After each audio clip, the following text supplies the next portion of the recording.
Muy bien, no sé si a ti te pasó al igual que a mí.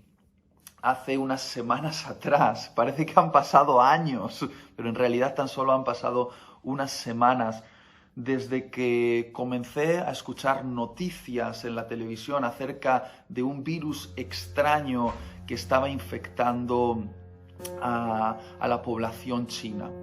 Y al principio solo eran números de muertos, estadísticas de propagación, algo lejano como si estuviese viendo una película. Esa era mi sensación.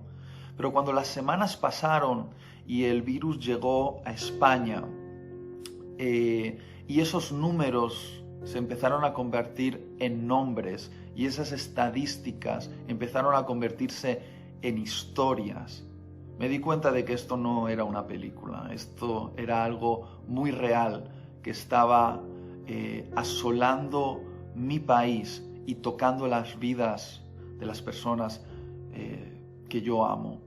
De hecho, hasta el día de hoy ya han sido demasiadas las personas que conozco que han sido infectadas con este virus. Algunos de ellos han terminado, de hecho, en el hospital. Y ya no se trata de números, ahora son nombres de personas que conozco. Y ya no se tratan de estadísticas, se tratan de historias reales, de gente que está sufriendo. El domingo pasado, concretamente, vi la foto de cómo el ejército español levantó un hospital de campaña en IFEMA, en el centro de exposiciones en Madrid. Y cuando yo vi esa foto con cientos de camas de hospital listas para recibir a todos los enfermos de la ciudad de Madrid, tuve un impacto emocional. Realmente me rompí por dentro y comencé a llorar porque fue un shock para mí ver esa imagen. Me di cuenta de que esto no es ciencia ficción, esto es realidad y es una realidad que ha superado la ficción. Y me quebré por dentro. Entonces el Espíritu Santo me habló con un versículo bien conocido por todos que se encuentra en Lucas capítulo 22, versículos 31 y 32. Dice así: dijo también el Señor a Pedro: Simón, Simón, he aquí Satanás os ha pedido para zarandearos como a trigo, pero yo he rogado por ti que tu fe no falte, y tú, una vez vuelto, confirma a tus hermanos. Y el Espíritu Santo comenzó a hablarme con estas palabras y me dijo que este era un tiempo donde Satanás había pedido para zarandearnos como iglesia, zarandearme a mí en particular como discípulo. Y te puedo asegurar una cosa: el zarandeo, cuando Satanás te agarra y empieza a hacer temblar todos los cimientos de tu vida, uno siente una sensación de vértigo. Y es curioso esto que le dice Jesús a Pedro, porque le dice: Pedro, Satanás ha pedido zarandearos. Y yo esperaría que Jesús dijese: pero tranquilo, Pedro, yo le he dicho a Satanás que no le doy permiso. Pero no es lo que dice Jesús. Jesús dice que Satanás ha pedido para zarandearles. Y el compromiso de Jesús no es evitarnos el zarandeo. El compromiso de Jesús es interceder a favor nuestro delante del Padre para que nuestra fe no falte en el tiempo del zarandeo. Honestamente, yo preferiría que Jesús dijese: Satanás ha pedido zarandearte, Itiel, pero yo le he dicho que no, que se vaya, que de ninguna manera. Pero no es lo que Jesús me ha dicho. No es lo que Jesús está diciendo a la iglesia. Satanás nos ha pedido para zarandearos, para zarandearnos a cada uno de nosotros, para zarandear a su iglesia aquí en España. Pero aunque Jesús no esté evitando este zarandeo que está haciendo temblar los cimientos de nuestras comunidades, los cimientos de nuestra comodidad, los cimientos de lo que teníamos bajo control, hay una promesa de Jesús, que Él está intercediendo a nuestro favor. Y realmente nos podemos desesperar si ponemos el enfoque en el hecho de que estamos siendo zarandeados.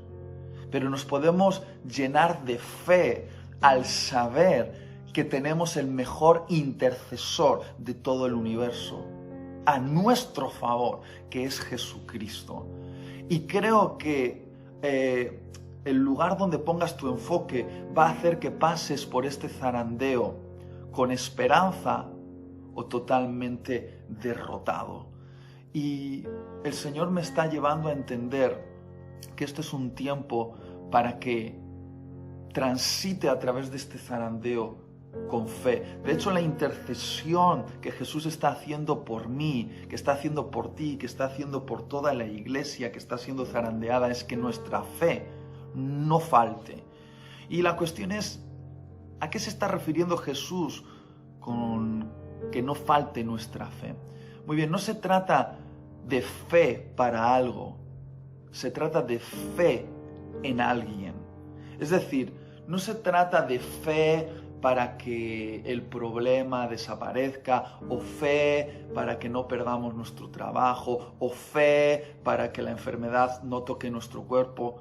No. Es la fe de la que está hablando Jesús, es una fe que sigue creyendo que Dios es bueno, a pesar de que nos ocurran cosas malas, y que Dios es de confianza, aunque todo el cimiento de nuestra vida pueda estar temblando. Es ese tipo de fe que se ancla en el conocimiento de quién es Dios. Es tiempo de que nuestra fe, es decir, nuestra forma de ver a Dios, no falle. Que podamos entender que Él sigue siendo bueno y que Él sigue siendo de confianza, pase lo que pase. Y aunque haya consecuencias después de esta pandemia, consecuencias que todavía estamos por ver cómo nos van a afectar a cada uno de nosotros. Y ese es el tipo de fe por el cual Jesús está orando para cada uno de nosotros. Una fe que confía en la bondad de Dios y que confía en que Él todavía es digno de confianza.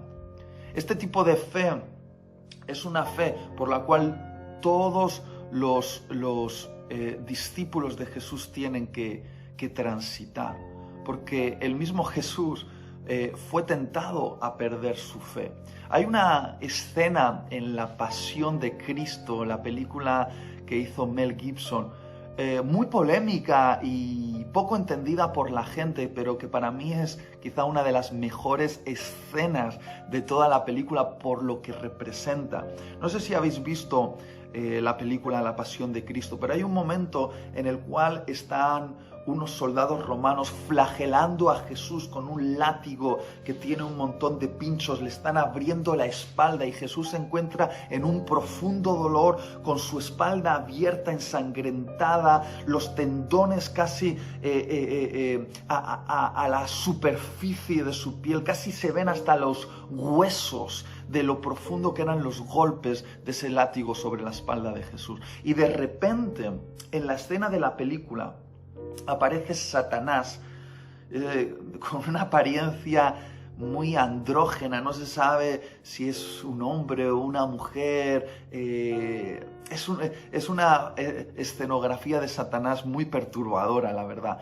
Y de repente Satanás empieza a rodear a Jesús, y la mirada de Jesús y la mirada de Satanás se cruzan en ese momento de sufrimiento, y entonces se ve en la escena cómo Satanás tiene a un bebé en sus manos, como si fuese su propio hijo, el hijo de Satanás. Y mientras Jesús es latigado y le abren la piel, Satanás empieza a acariciar suavemente a su hijo. Y muchos se han preguntado, ¿pero qué tipo de escena es esta? ¿Qué representa? Para mí representa una de las mayores tentaciones que podemos tener en medio del sufrimiento, en medio de esos momentos donde estamos siendo zarandeados. Y es la tentación de creer que Dios nos ha abandonado, que no le importamos a Dios y que nuestro sufrimiento no significa nada para Él. Es decir, la tentación de creer que Dios no es bueno.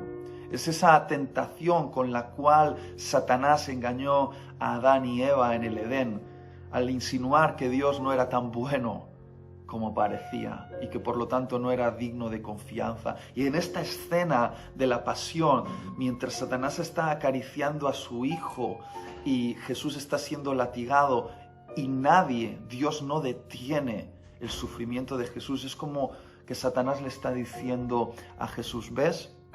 Yo sí trato bien a mi hijo y le protejo, pero tu padre, te ha olvidado y te está dejando sufrir. Pero Jesús fue capaz de vencer esa tentación porque Jesús tenía fe. Esa clase de fe que no es una fe que evita el dolor y el sufrimiento, es una fe que es capaz de confiar que Dios sigue siendo bueno aunque nos estén pasando cosas malas y que Dios es digno de confianza aunque todo nuestro mundo se esté sacudiendo. Y ese es el tipo de fe que Jesús nos está enseñando a tener y por el que está intercediendo a nuestro favor. Ahora bien, en este tiempo de zarandeo, Dios me ha hablado 3 cosas. Él me ha pedido 3 compromisos para resistir el zarandeo. Y si tienes una libreta, me gustaría que lo pudieses apuntar. El primer compromiso es: búscalo. El primer compromiso es: búscalo. Isaías 55:6 dice: buscad al Señor mientras pueda ser hallado. Otra traducción dice: buscad al Señor mientras Él se deja encontrar. Y os voy a decir algo, no me he podido quitar este versículo de la cabeza en todos estos días de cuarentena. Y sí, es cierto que ha sido el gobierno de España quien ha convocado esta cuarentena y nos ha pedido que cerremos las puertas de nuestra casa y nos encerremos dentro, aislados, para evitar el contagio del coronavirus y evitar que contagiemos a otros. Es cierto, pero yo creo que también Dios ha sido quien nos ha convocado a un encuentro de intimidad con Él dentro de nuestras casas. Creo que Él nos está dando una oportunidad sin precedentes, quitando de nuestro alrededor un montón de distracciones y preparándonos una atmósfera perfecta para poder tener un encuentro de intimidad con Él. Y no me puedo quitar de la cabeza estas palabras del profeta Isaías: buscad al Señor mientras pueda ser hallado. Estas palabras me golpearon fuerte en estos días de cuarentena mientras estaba jugando con mi hijita de 2 años al escondite. Yo la he enseñado a contar hasta 5. 1, 2, 3, 4, 5, y la pedía que contase con los ojos cerrados mientras yo me escondía en algún lugar de la casa, debajo de la mesa o detrás de la cortina o al otro lado de la puerta.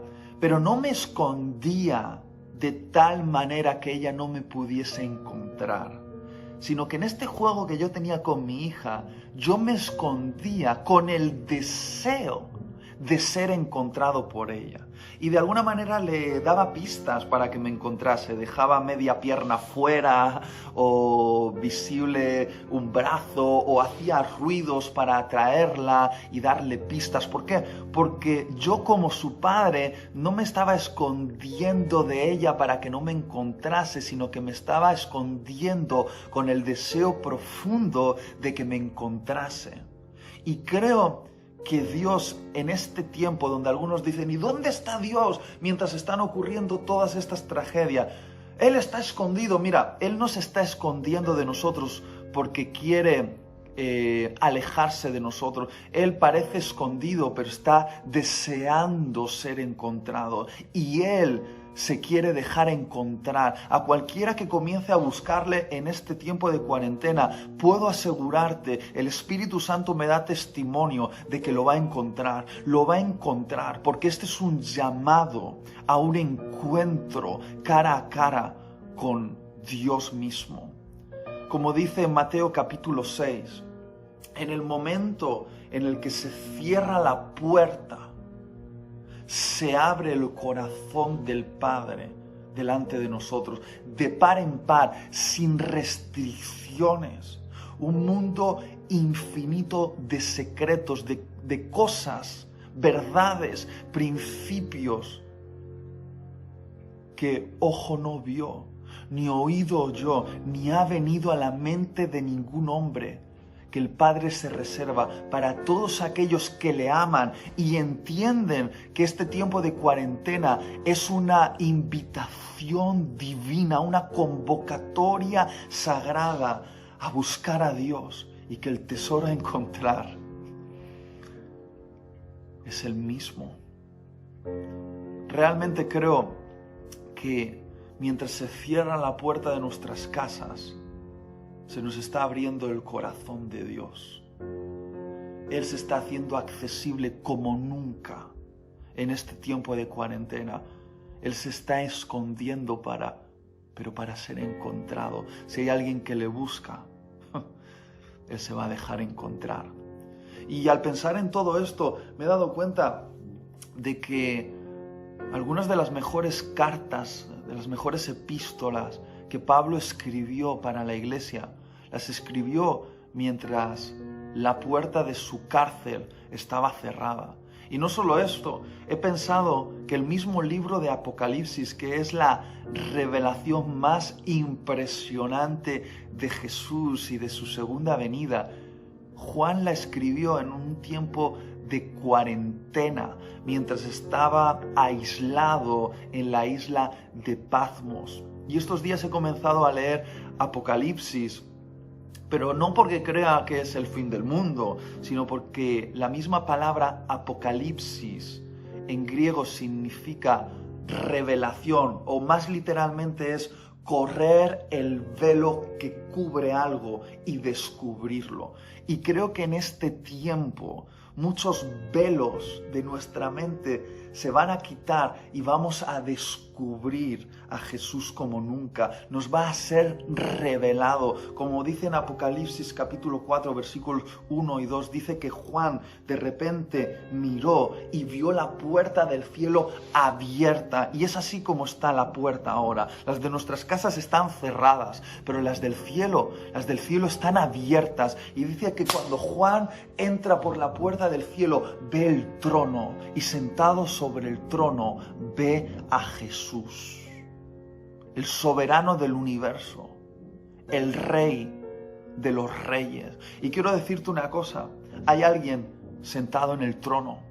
Quizá aquí abajo todo está en caos, pero allá arriba todo está en perfecto orden. Hay alguien que está gobernando el universo, es Jesús.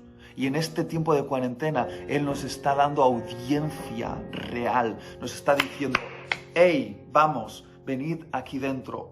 Porque aunque la puerta de vuestras casas estén cerradas, las puertas de mi corazón están abiertas. Y esto es lo primero que el Espíritu Santo me ha dicho en este tiempo de cuarentena. El segundo compromiso es mantén el enfoque.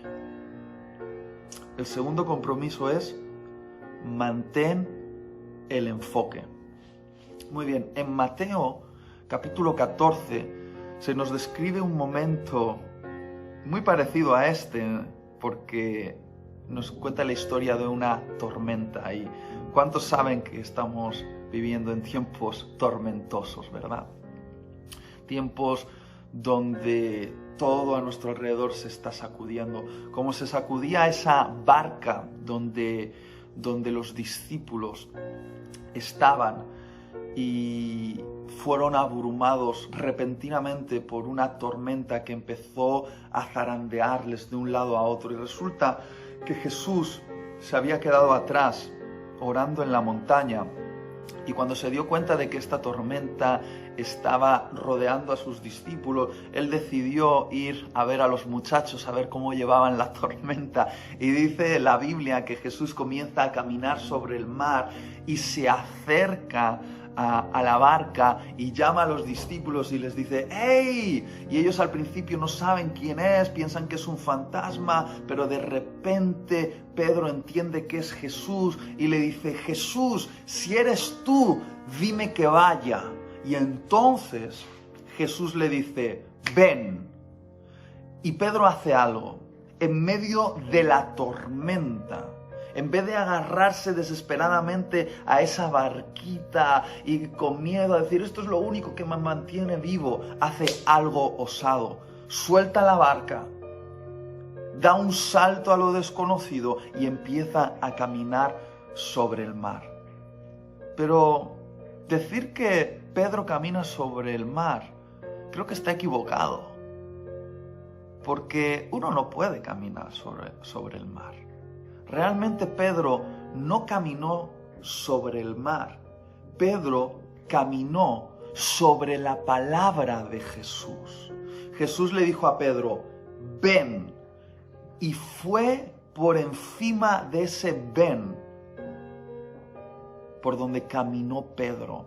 Pedro no fue sostenido por el agua. Pedro fue sostenido por la palabra que salió de la boca de Jesús, porque no hay nada más real y más estable en el universo que la palabra de Jesús, lo que Jesús dice. Todo el universo, Génesis capítulo 1 lo revela así, está hecho de la palabra de Jesús, y la palabra de Jesús mantiene todo el universo unido. Es la fuerza invisible que mantiene a los átomos unidos y sin desintegrarse. Todo el universo está hecho de la palabra de Jesús y no hay nada más estable que la palabra de Jesús. Y Pedro decidió abandonar esa supuesta seguridad de la barca. Porque muchos de los que estáis escuchándome ahora, al igual que yo, tenéis esas cosas que creéis que os dan seguridad y que ahora mismo se están tambaleando: la cuenta bancaria, el trabajo, la salud. Y decide abandonar ese lugar inestable porque realmente nunca fue seguro, porque no hay nada seguro. Y dio un salto de fe y empezó a caminar sobre la palabra de Jesús. Y si te das cuenta, mientras Pedro mantiene su mirada en aquel que le llama, en Jesús, él camina sobre la palabra. Pero hay un momento en el que Pedro cambia su enfoque. Cambia su enfoque de Jesús a la tormenta. Cambia su enfoque del que le llama a los vientos, los truenos y las olas. Y cuando cambia su enfoque, empieza a hundirse. Y lo que quiero decirte con esto es que la única manera de no hundirnos en estos tiempos tormentosos es manteniendo nuestro enfoque. ¿Sabes? Si te levantas por la mañana y lo primero que haces es poner las noticias, leer los periódicos, hacer slide en Twitter, y empiezas a enfocarte en las malas noticias, entonces te vas a hundir. Necesitas enfocarte en lo que Jesús está diciendo. Y no estoy diciendo que no tenemos que escuchar la verdad de lo que está pasando. Está pasando. Pero nuestro enfoque no puede estar puesto en las malas noticias. Nuestro enfoque tiene que estar puesto en las buenas noticias. Y las buenas noticias es que Jesús está hablando algo a su iglesia. Jesús está hablándote algo a ti como discípulo, y eso que te está hablando es lo que te va a mantener a flote. Tienes que abrir una libreta en este tiempo de cuarentena y tienes que escribir lo que Jesús te está diciendo para ti, para tu familia y para tu iglesia, porque si vas a caminar en este tiempo de tormenta es sobre la palabra que Jesús te da, y lo que te va a mantener a flote es mantener tu enfoque en lo que Él está diciendo. Es la única manera. Y en tercer y último lugar, Jesús me dijo, mantente despierto. El tercer compromiso es, mantente despierto. Muy bien, he estado inspirado en estos días por la situación, obviamente, y por el hecho de que, sin duda, estos son señales que apuntan a que la segunda venida de nuestro Señor Jesucristo está cercana. Yo no sé cuándo es, no sé si faltan 5 años, o 50, o 100. No sé si es mucho o es poco, pero estoy seguro que hoy estamos más cerca de ese momento que ayer. Y estas son señales que Jesús nos anunció. Cuando oigáis de guerras, pestes, terremotos, sabed que es el principio del fin, pero el principio que tiene que haceros levantar la cabeza y no temblar de miedo, sino mirar al cielo y decir, ya viene, ya viene, ya viene nuestro amado. Pero inspirado por esto, he empezado a leer todas las parábolas de Jesús donde Él habla acerca del final de los tiempos. Y en cada parábola nos compara con diferentes cosas, nos compara con las vírgenes, con los sirvientes, nos compara con diferentes imágenes, pero hay algo que se repite constantemente en todas las parábolas acerca del regreso de Jesús. Son dos cosas, que ocurre de noche y que debemos estar velando. Ocurre de noche y debemos estar velando. Es decir, el regreso de Jesús ocurre en un momento de gran oscuridad, donde vamos a ser tentados como iglesia y como discípulos a adormecernos por el tiempo oscuro. Pero el llamado de Jesús es, en la noche oscura que antecede a mi regreso, yo necesito una iglesia, necesito discípulos que estén velando, que estén despiertos, que se enfrenten al adormecimiento, a la ensoñación y que estén velando. Y no me he podido quitar de la cabeza esa última noche oscura, realmente oscura para Jesús. La noche antes de ser crucificado, cuando fue al huerto de Getsemaní, y Él estaba en una profunda agonía emocional, y le pidió a sus discípulos, por favor, esta noche, velad conmigo, estad despiertos a mi lado, porque necesito orar y necesito que vosotros estéis despiertos y me acompañéis. Y es impresionante, pero no sabemos muy bien por qué, si porque habían cenado demasiado o habían bebido demasiado vino.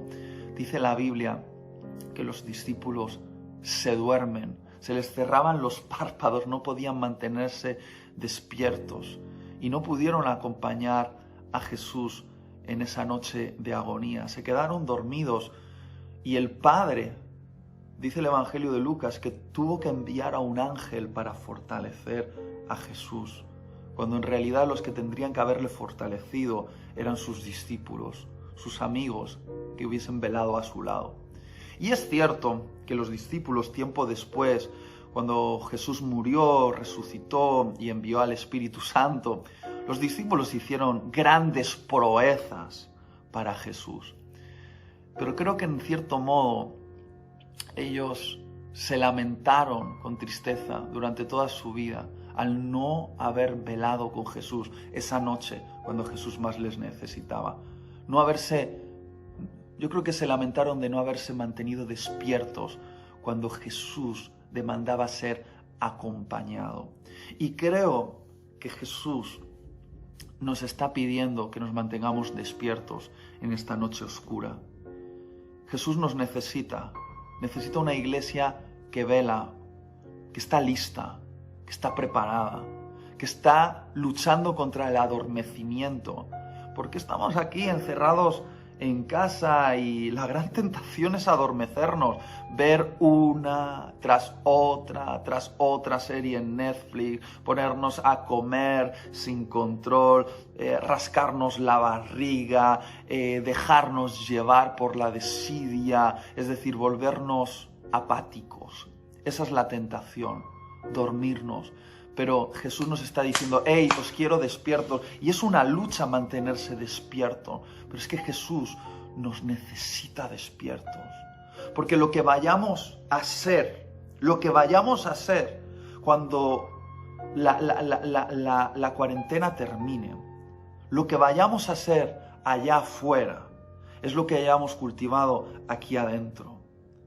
Como he dicho antes, cuando Jesús dice en Mateo capítulo 6, entra a tu habitación y cierra la puerta y tu Padre que te ve en lo secreto te va a recompensar en público. ¿Qué significa esto? Que lo que cultivemos en el secreto se mostrará después en público. Lo que vayamos a hacer para este mundo como iglesia se está gestando ahora en este tiempo de encierro. Es decir, tu casa es como un vientre espiritual donde estás siendo gestado para después ser dado a luz a este mundo. Un mundo que está en agonía y necesita una iglesia despierta. Una iglesia que tenga su lámpara encendida, es decir, que esté apasionada, ardiendo por Jesús y que esté ceñida, lista para servir a un mundo que sufre, servir a un mundo que Dios ama y que necesita de compasión, misericordia, gracia, perdón. Necesita el Evangelio. Esto es un tiempo de oportunidad. Algunos piensan que esto es una gran tragedia, pero ¿qué tal si es una gran oportunidad? Yo soy un apasionado estudiante de los grandes avivamientos de la historia. ¿Y sabes qué? La iglesia siempre crece con más fuerza en una atmósfera de crisis. Y lo que vayamos a hacer allá afuera se está gestando ahora, aquí adentro, mientras la puerta esté cerrada. Porque pronto la puerta se va a abrir. Y la cuestión es cómo vamos a salir. Entonces, recuerda estos 3 compromisos para resistir el zarandeo y mantener la fe. Búscalo porque es una convocación santa a un encuentro con Dios. Mantén tu enfoque, es decir, no te llenes de malas noticias, llénate de las buenas noticias, de lo que Dios está diciendo y camina sobre esa palabra. Y 3, mantente despierto. Lucha contra el adormecimiento y la ensoñación que te va a llevar a una apatía y enciende bien tu lámpara y cíñete para servir. Porque esto es un tiempo de oportunidad. Dios te bendiga. ¿Quién soy cuando no puedo salir de aquí? Cuando estoy encerrado y no puedo huir. ¿Quién soy cuando me encuentras?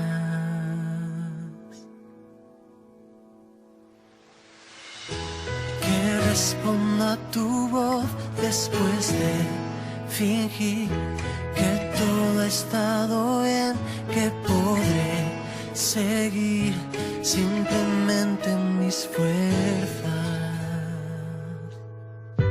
He perdido la cuenta del tiempo así, olvidando quién soy y qué dices de mí, y hoy camino de vuelta.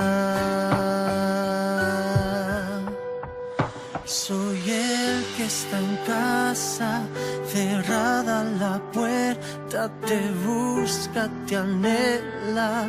En esta tormenta tu voz me sustenta y no puedo huir. Con tan solo volver a reconocer que sin ti caminar es retroceder y perder nuestro rumbo. Sanarás nuestros ojos que puedan ver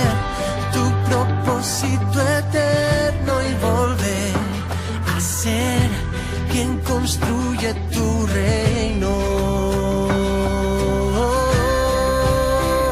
Soy el que está en casa, cerrada la puerta, te busca, te anhela en esta tormenta. Tu voz me sustenta y no puedo huir de tu presencia.